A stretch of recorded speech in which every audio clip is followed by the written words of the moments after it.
Welcome to BQ Prime. Joining us today is Mr. Gautam Badalia. He's the Chief Strategy Officer at Route Mobile. He's speaking with us after the company's March quarter results, where revenue was up 2.32% sequentially to 1,008 crores, and net profit was up 21.85% to 104.5 crores. For the full year, the revenue was up 78%, while the profit nearly doubled. Mr. Badalia, welcome to BQ Prime. What do you make of these results? Thank you. Thank you for having me here, and good morning, everyone. First of all, I think we've been very clinical, I think, in terms of the way we have been operating.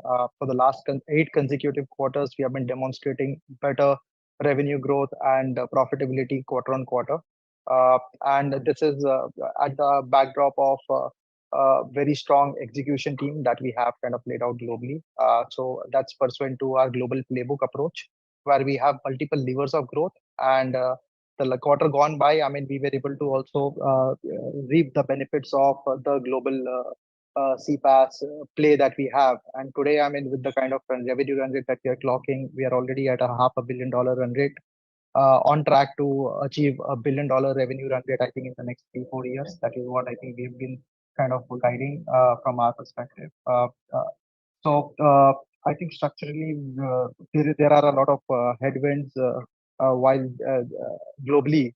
Despite that, I think as the world's going more digital, we tend to be a significant beneficiary. And at this point in time, the momentum continues to be intact, and we are already kind of looking at a very strong FY24 as well.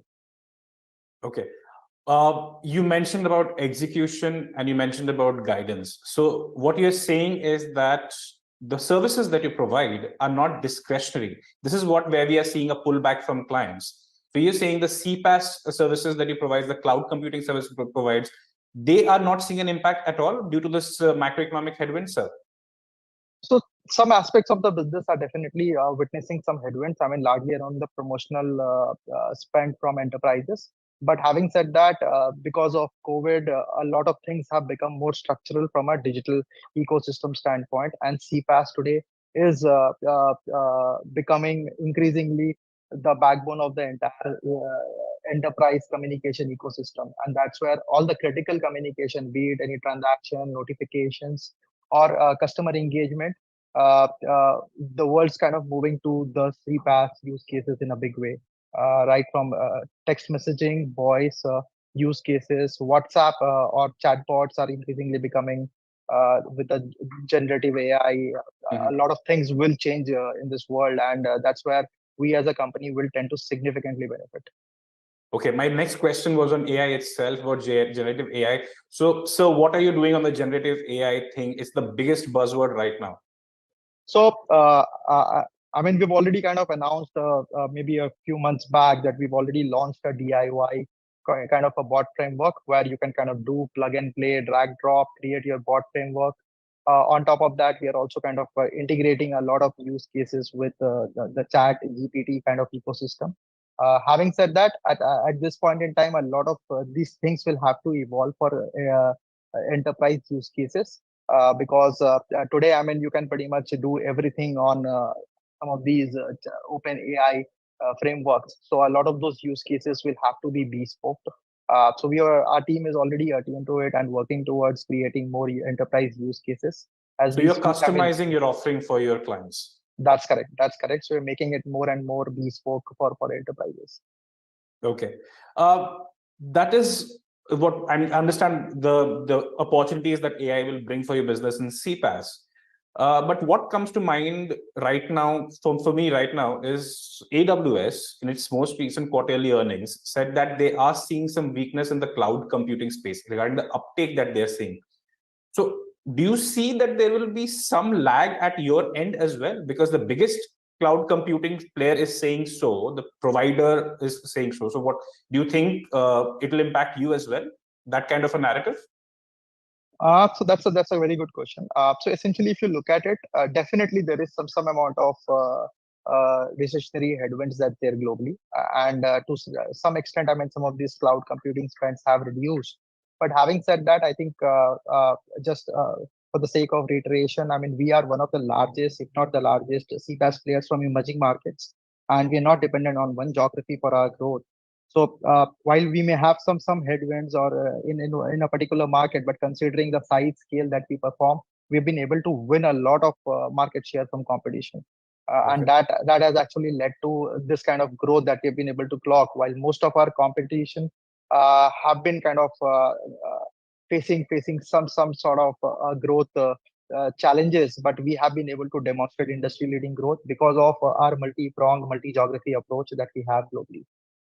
So I am guessing that gives you the confidence to guide for a revenue growth of 20% and a margin of 12.5 to 13% in FY24. You also mentioned, okay, building on this guidance that you have for FY24, you're also saying that you'll be $1 billion enterprise in the next 3-4 years. So can we expect you to deliver this 20% growth for the next 4 years? On a CAGR basis? Yeah, so the industry is definitely growing at that kind of growth figure, and there is no reason why we should be growing at a growth rate lesser than that. From our perspective, as I said, the industry is also witnessing a lot of consolidation, and the revenues are kind of getting more and more skewed towards large organized players, and we happen to be one of the largest in the space in emerging markets, and that's where we believe will definitely tend to benefit. And the $1 billion revenue run rate revenue target is an aspiration. And considering our historical track record, we believe we are reasonably confident of delivering it over the next 3-4 years time frame. Okay. You mentioned about consolidation in the space that you operate in. Are any acquisitions that you're eyeing in the near future? So there are definitely some white spaces, I think, in terms of our product bouquet. So we will look at least plugging that some of those white spaces either through organic or inorganic efforts. So some bolt-on acquisitions, I mean, is something that we would contemplate. But again, I mean, we're only looking for quality assets. We don't want to kind of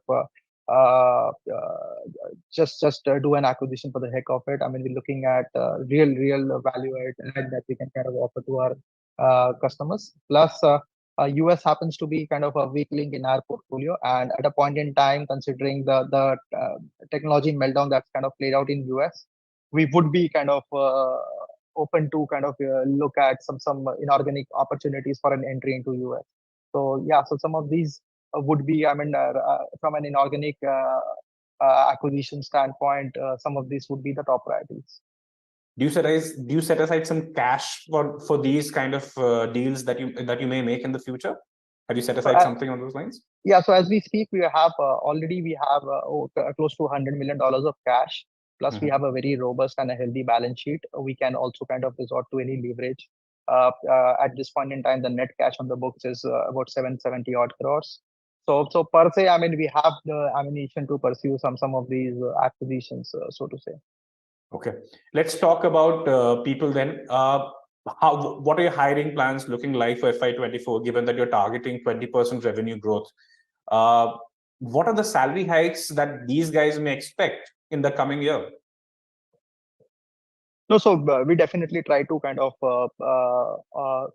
dole out more than inflationary kind of a salary hikes on an average to employees. Plus, we also have an ESOP policy where we also kind of give employees who are kind of performing really well ownership of the company through the ESOP policy. And we also have some incentive schemes that we have rolled out largely for the new products, because we are at an inflection points from a lot of these new product initiatives. And at this point in time, some of these new products with the adequate trust, we can take it to a different scale, I mean, from where we are operating today.